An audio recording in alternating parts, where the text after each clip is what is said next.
Go and speak to the Outlish man. I know this is raids, the Crystal Tower raids. I've never actually done them because I remember on the my other character that I played just like for fun. I never had to do them as a part of a mandatory thing. So this is like one of the newest things. So I know I'm gonna fail at doing these raids, but nonetheless I'll do it anyway. Legacy of Alec. An oddly garbed man visiting Riven's Toll has some information which might be of interest to an experienced adventurer. Do I know you? Ah, unless I may be much mistaken, you are a famed adventurer who is bested the Guardian Emperor's general. Are you not? The great Violet Halfmoon himself. Amazing, and more than a little splendid. Oh, whatever, one might even call it fate. But I recently received word of a truly unique opportunity, you see? An opportunity like of which none but one of your proven worth could take advantage. The reward, not less than the common knowledge of a fallen civilization. The risk, a single misstep and could cost you your life. But what is a little danger to be storied hero such as you? A woman with absolute confidence in her own ability stands to profit handsomely from this venture. No, I crave no recompensation for my part in bringing this opportunity to your attention. This history of the service you shall make will be reward enough, I assure you. If my words have fanned the flames of your crusade, then I bid you seek a man by the name of Rambrose in the St. Church Corniche find. It is he who stands by the doorway of the Frontal Marbles, waiting for the arrival of a champion bold enough to march across the threshold. Okay, let's go there now.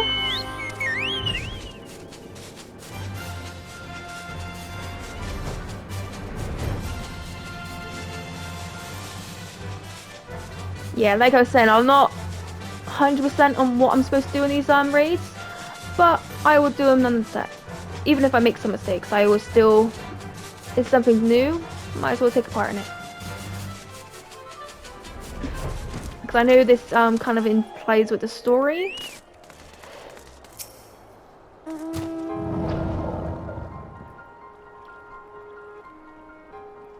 Why if it isn't Violet Halfmoon herself? I was not expecting such a celebrated guest.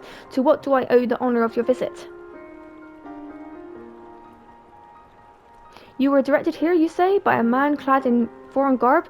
Well, the opportunity he spoke of must surely refer to the latest autographical endeavour. Quite how he came to know of this is another matter. All knowledge of this project was supposed to be restricted to my organisation. But this is something for me to ponder in private. You are here now, and your service will, I am certain, prove invaluable. I must warn you, however, that this venture will be mined is no simple evaluation. An unprepared for course venture could only well find herself on an unplanned and unpleasant journey to false unsummoned halls. Knowing this, do you wish to lend us your cooperation? I rather thought you would say that your courage is scarcely a secret. Now the first. Violet, I thought it was you. What brings you to Saint's Church? Don't tell me the Alliance has sent you on another realm-shaking, history-making mission to lay low an apparent imperceptible foe? Yes? No? Ah, I see you two are already acquainted. That is well. Master Garland, our sworn hero here has caught wind of the forthcoming expedition, and has kindly pledged to assist us. She has? Has she? Glad to have you aboard, Violet. You don't have the faintest idea what you're volunteering for, do you? Very let us begin at the beginning. The Sons of the St. Corniche was tasked with unearthing the secrets of the long-fallen Alec Empire, and at the present endeavour aims to delve more deeply into the civilization's mysteries than ever before. Ah, but I know that look. In the event that you feel ill-equipped to contribute much on the subject of elegant photography, I invite you to recall your encounter with the ultimate weapon. The Manicanos monstrosities were something a feat of engineering far beyond what Garlemald can precisely achieve. Nurisos Scava simply woke it. I mean, I mean, mention this is why of way of a reminder that you had what one might term extensive first-hand experience with a notable Alec relic. In short, you were practically an archaeologist. Now to the core of the matter. Here in Mordona there stands an entire elegant structure which we have yet to investigate. I speak, of course, of the Crystal Tower. After witnessing the destruction of the capability of the ultimate weapon, the lesser moon dormant before it, it seems wise to treat any remnants from the area with the utmost caution. They must analysed, monitored, and, above all, kept from falling into the wrong hands. To put it plain, I have no wish to see another mechanical Letias wield one of these weapons. It was the thought which first moved me to contact the Sons and the purpose of the tower to be explored.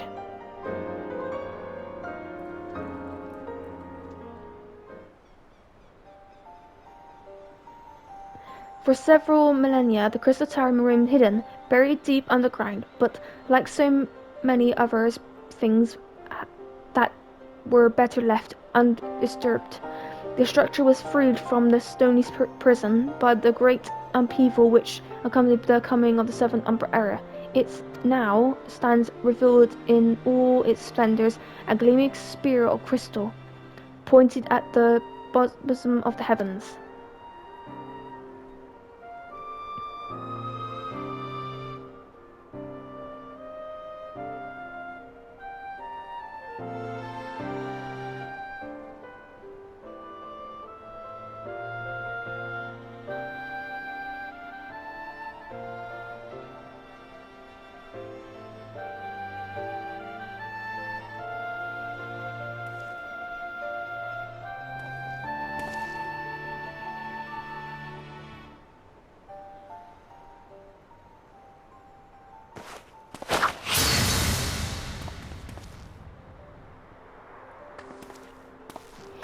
We believe that the tower to be a repository of much of the ancients' wisdom. Unfortunately, its entrance is guarded by formidable defences, and we cannot so much as peep through the keyhole, much less set foot inside.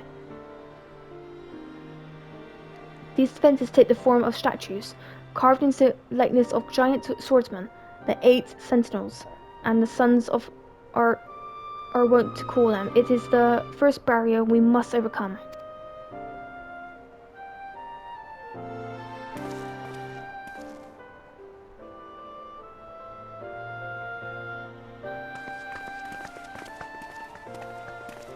Why not simply fly over them in a flagship, you ask? It's been tried before. Any vessel that ventures too close to the tower is blasted out of the air.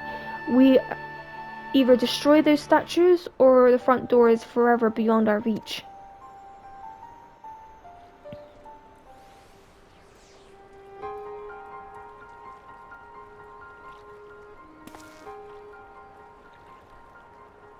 My colleagues and I are ill-suited to negotiating such deadly hazards.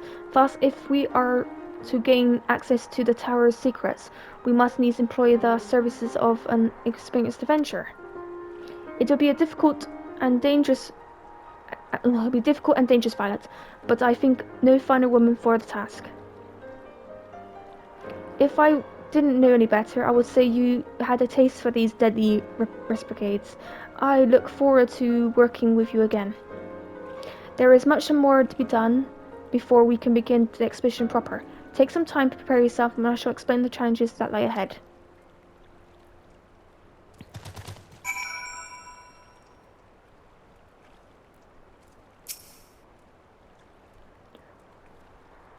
Our first objective is to reach the entrance to the Crystal Tower. As I previously mentioned, however, that will prove no easy task.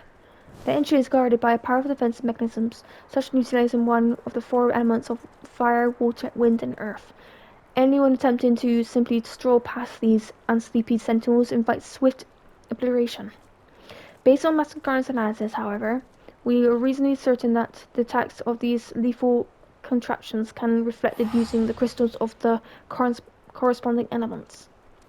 Naturally, these crystals must be suppressing clarity, free of the slightest impurities, much like the flawless specimens used by the beastmen in their perform summoning rituals.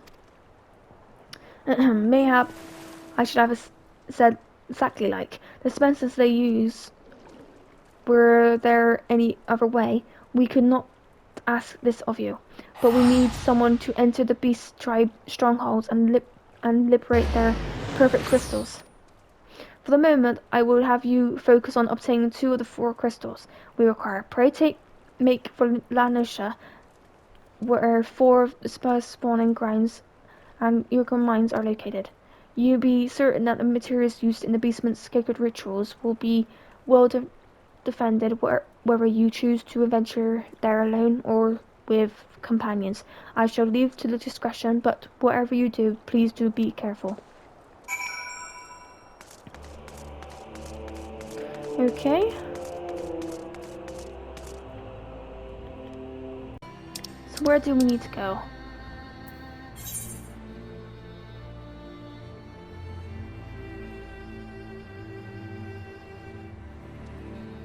Atulanosha. Don't have that tuned.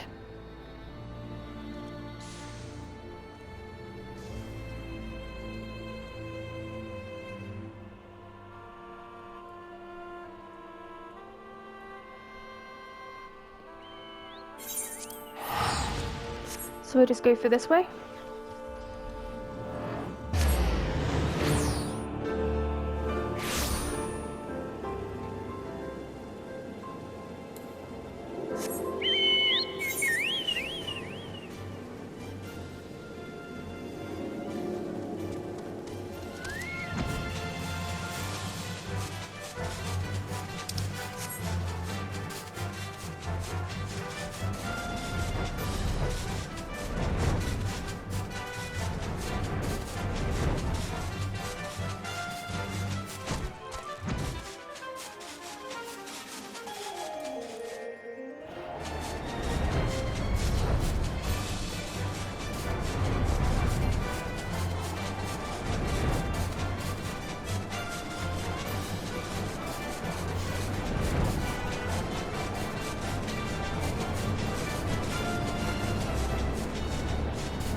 Oh.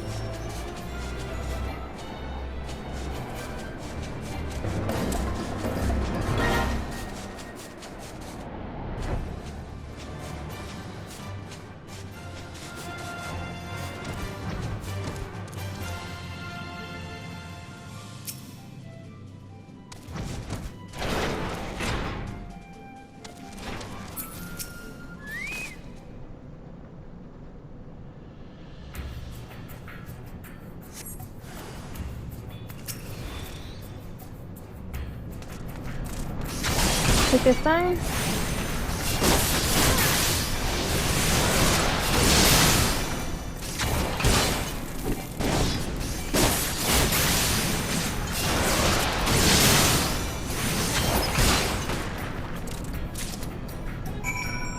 Okay, we got one. Now where do we need to go?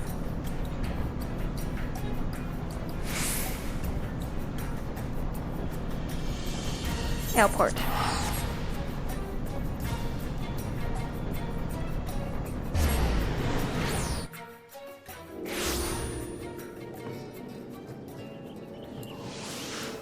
Not sprint.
Alright, let's take this guy out.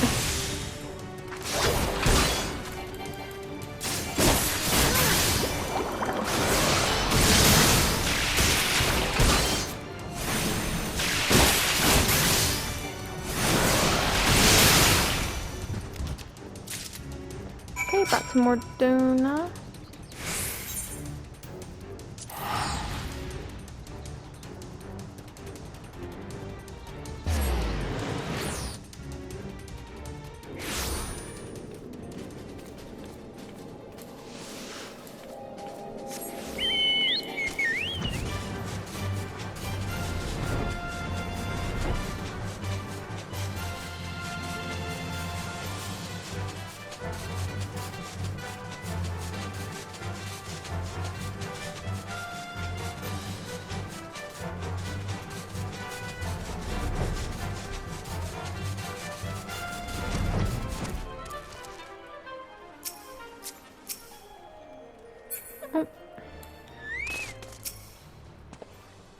How progress your efforts in infiltrating the beastman's strongholds? So these are the framed, flawless crystals of the beastman's tribes. I have seen countless specimens from I know not how many evaluations. Okay. But nothing to compare with these. Their purity is astounding. You have done well, Violet. With these in our possession, we lack only the crystals of fire and wind. The former lies in Zanark and the camp of the Martian Phalanx, the latter in Natan, the root of the Ixal and hills of the Corvus. You can expect them to be closely guarded by first two, if not more so. Still, I look forward to receiving word of your Ristanic success. So now we need to go and get the others. So that's Fanaland.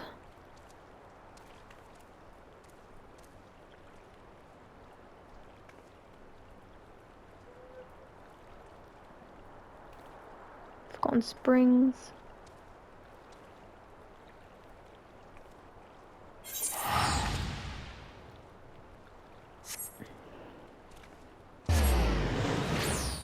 Oh. It's okay.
Cookie down.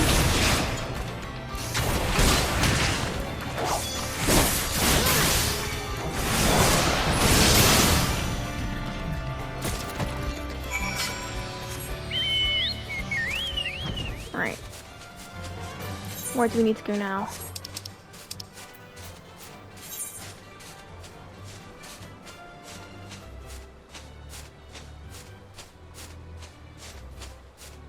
Camp Dragon Head.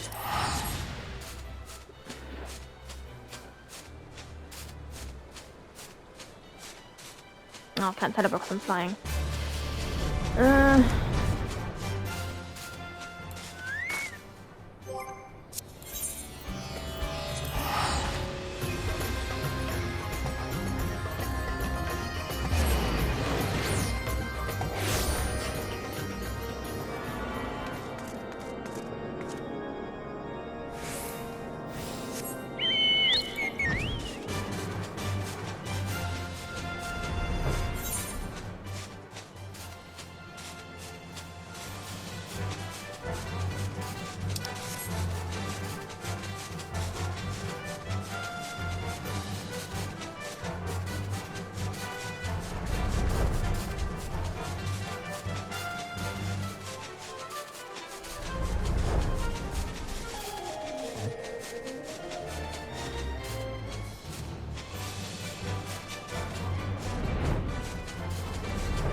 Get you down.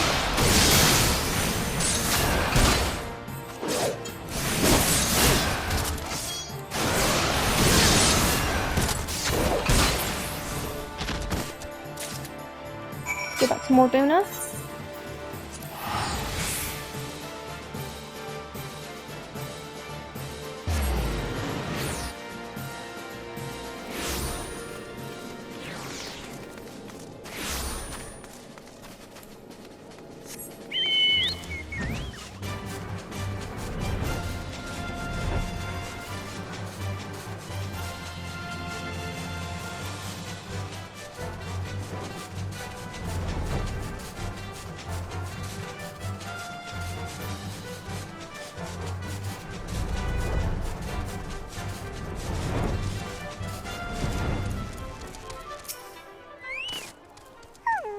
But it is good to see you. Tell me, were you able to obtain the remaining crystals from the basement?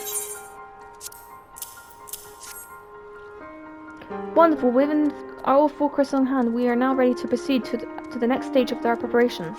I hope I did not give you the impression that we would embark on our journey to the crystal tower just yet. Alas, there is another step which must be completed ere we come to that. While the crystals you acquired are indeed flawless, they are little use to us in their present form. If they are to reflect the elemental forces of the tower's defenses, they need to be cut and polished. A process which calls for a very peculiar set of materials. Procuring them will be a challenge in itself, I fear. Needless to say, we will require your services once again.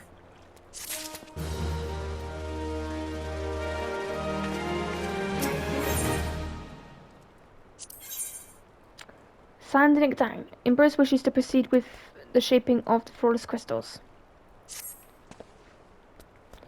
With all the flawless crystals you procured for us are now retain their elemental purity. During the shaping process, a very specific set of abrasive substances will be required. Well, I say substances, but one might just as well call them one substance, namely ether sand, which has 4 elemental aspects for varieties. Alas, ether has neither common nor cheap. Indeed, it is not unusual for the abrasive to exceed the value of the precious stones it is used to polish. Given the variety of the materials in question, the goldsmith guild in Ul'dah seemed to be likely placed to purchase the quantity required. When I contacted the guildmaster, however, I was informed that no ether sand was currently available, though I requested that word be sent as soon as new stock came in, and I have yet to receive aught but apologies. I should mention at this point that I placed an order some time before you procured the flawless crystals. I am well aware that acquiring ether sand is no small feat, of course, and I am not an impatient man, but I fear that the more the delay in investigation, the greater the risk that the tower secrets may fall into the hands of other less savory parties. That is why I wish to entrust you with the payment for the purchase and send you to speak directly to the guildmaster's splendid pity. Mayhap the presence of such an distinguished patronage will spur the guild into action. In any event, it is my hope that when the next we meet, you will find at least one of the 4 varieties of ether sand we require.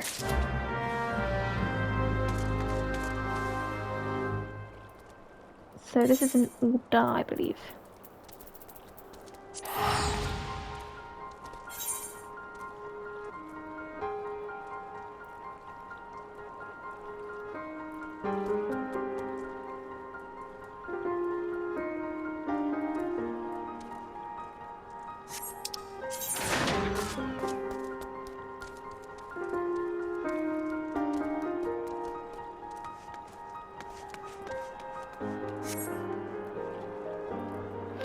Okay.